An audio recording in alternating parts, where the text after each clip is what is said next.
Jonathan, I'm wondering if you can tell us a little bit about what was behind the name change from the DAS Forum to the HetNet Forum. Well, it's a big announcement for us that we're moving from the DAS Forum to the HetNet Forum, and what's behind it is that the industry is changing.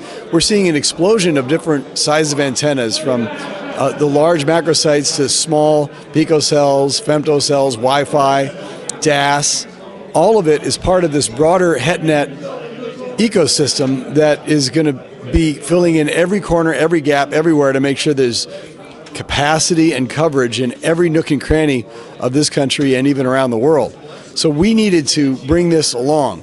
DAS is really still the fundamental focus of what we're doing, but it's a part of it. I think that by moving to the HetNet Forum, we're actually helping by focusing on the broader ecosystem, of which DAS is one important part, and that should strengthen our ability to promote DAS as well as really allowing us to focus on the broader system. And that'll strengthen our overall forum. We'll have, I think, a wider membership. More people that are involved with PCIA are going to be able to get under the roof of the HetNet Forum, including OEMs and everybody in the system, from the manufacturers all the way to the installers and the site acquisition engineering. This is the way that the architecture is moving. Great.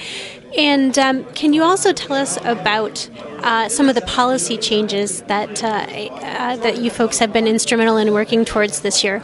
We've had some big victories for DAS and small cells recently. First, Congress last year passed legislation to allow for co-location by right. More recently, we asked the FCC to define what that meant because terms weren't defined, and we got them to define it, including defining base stations to include DAS. So that was a big breakthrough through the FCC. We also, of course, last year won the pole attachment order, which allows us to get fair and uniform rates when attaching the poles, including to the tops of poles. What's very exciting is that there was a court case about this that was recently held to uphold the FCC's position. We'd intervened in that, and the court took our position in the case, so we've got an order now.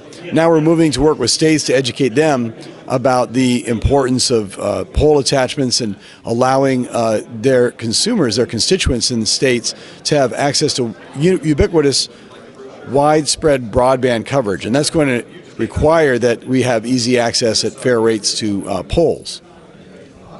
Great. Jonathan, thank you so much. Thanks for having me.